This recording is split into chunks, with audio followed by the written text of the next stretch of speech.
If you're considering regenerative medicine for joint or spine pain and no one has ordered blood work, that is a problem. Not a minor one, a significant one. Because the labs you have or have not had drawn directly affect three things: whether you're a candidate, what kind of procedure I can offer you, and whether the biology you're bringing to that procedure has any real chance of doing what it needs to do. Today, I want to walk you through the labs I look at before I treat a patient with regenerative medicine, and more importantly, why each one matters. This is a shorter video than most because the message is simple. If your physician is not looking at these before recommending a procedure, you are not getting precision care. You are getting a template. I'm Dr. Tammy Penhollow. I'm a physician specializing in spine and joint care and regenerative medicine. I work with active adults dealing with knee, hip, shoulder, and spine problems who are trying to avoid unnecessary procedures. And if you're someone who wants to understand how to actually match what you're doing to what your body needs, these videos are designed for you. Subscribing just makes sure that you don't miss the ones that build on this. Let me start with a distinction that changes how you should think about this. If you are being evaluated for a knee replacement, your labs would matter mostly for surgical clearance. Can you tolerate anesthesia? Are you at risk for infection? Do your kidneys work? In regenerative medicine, labs matter for something different. Labs tell me what your biology is capable of producing, what your inflammatory environment looks like, whether your recovery capacity is intact, and whether the specific procedure I'm considering can actually be performed the way it needs to be performed, given what your blood chemistry tells me. This is not surgical clearance. This is biological readiness, and it changes the plan. Let me walk you through the categories. The complete blood count, or CBC, tells me several things that directly affect what I can do for you. Your platelet count matters because the platelets are the therapeutic ingredients in platelet-rich plasma. If your baseline platelet count is lower, we may need to draw more blood to reach the therapeutic dose the joint requires. If it's higher, we may adjust the plan differently. Your hematocrit matters for the same reason, but in the opposite direction.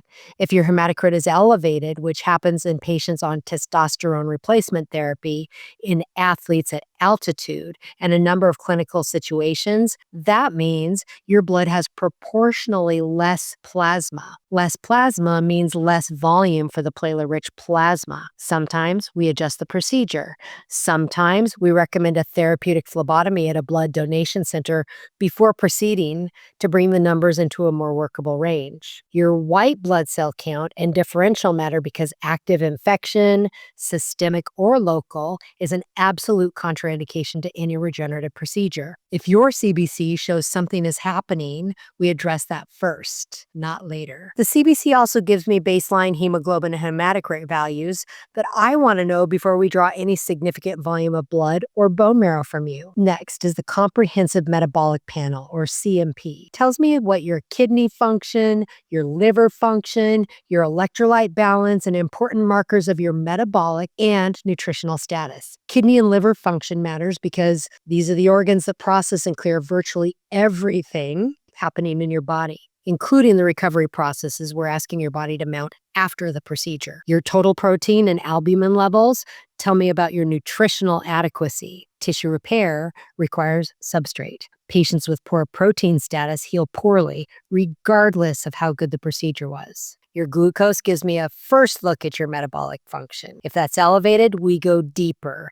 Insulin sensitivity and metabolic dysfunction directly affect the biological environment your cells will be operating in. Inflammatory markers. I look at high sensitivity CRP, C-reactive protein, and ESR, erythrocyte sedimentation rate. These tell me what your systemic, whole body inflammatory looks like at baseline. If your inflammatory markers are elevated, we address that first. Introducing regenerative biology into a highly inflamed system produces different outcomes than introducing it into a controlled system. The inflammation may be coming from your joint, from your gut, from an unrelated condition, from an autoimmune process, from your metabolic status, from something else entirely. We find out because it changes the timing and the strategy. Vitamin D, D325 hydroxy. It's one of the most important single labs in regenerative medicine and one of the most commonly overlooked. Vitamin D is not a supplement in the marketing sense. It is a signaling molecule, a hormone that participates in bone health, immune function, muscle function, and inflammatory regulation. Deficiency is common and it's meaningfully associated with worse outcomes across a range of musculoskeletal treatments. I want to know where you stand, and if you're deficient or insufficient, we correct that as part of your preparation. Not after, before. Thyroid function, both underactive and overactive, affects connective tissue metabolism, muscle function, energy availability, and recovery capacity. It also has a documented relationship with adhesive capsulitis of the shoulder, as I've discussed in my shoulder pain video. If your thyroid is not functioning correctly, you're operating in a compromised biological environment. We identify that.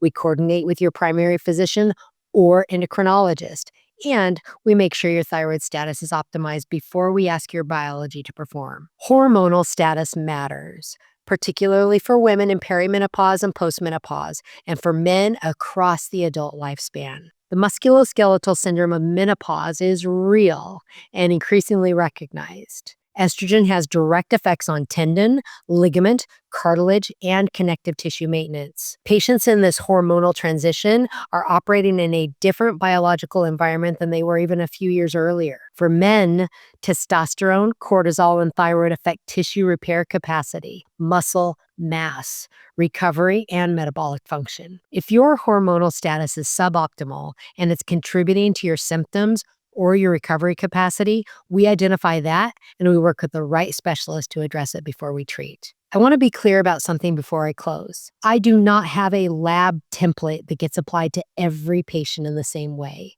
Precision medicine means the labs I order, the way I interpret them, and the way I act on all results, all of that is customized to the patient in front of me. Age, sex, symptoms, prior treatments, medical history, medications, family history, activity level, goals, all of that shapes both the workup and the plan that follows from it. I do not treat labs. I treat patients, but I use labs in a way that a pilot uses instruments to make sure the flight I'm about to take is a flight the aircraft can actually make. If your physician is not using instruments before they fly, that's a real concern, and it's worth asking about before you agree to any regenerative procedure. Before you agree to any regenerative medicine procedure, ask what blood work will be reviewed as part of your evaluation. If the answer is none, or the answer is that labs are only ordered for surgical clearance, you are not being offered precision care. You may be a candidate for something better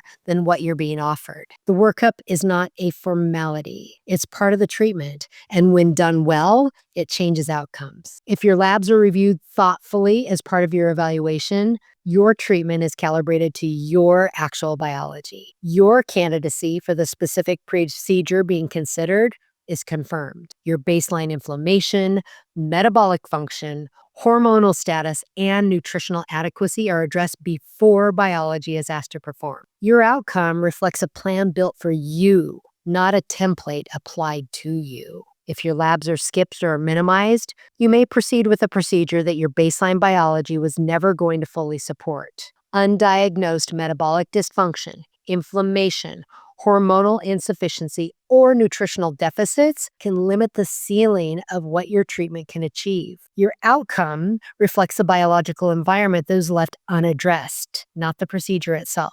The difference is not the technique, it's the rigor of the evaluation that surrounds it. If this video is helpful, then it did its job. These conversations are meant to help you think more clearly about your options. This is professional guidance, not selling. For some people, understanding this is enough to start making better decisions. For others, they want structure, sequencing, and accountability. If that's you, there are two ways I work with people. A guided system designed to help you start improving your pain step by step, or a more intensive, personalized approach where we work together even more closely. Those options are in the description if and when you're ready. I've also put together a free resource, The Patient Guide to Ethical Regenerative Medicine, if you want a clearer framework before making any decisions. And if not, keep learning. That's always a good next step.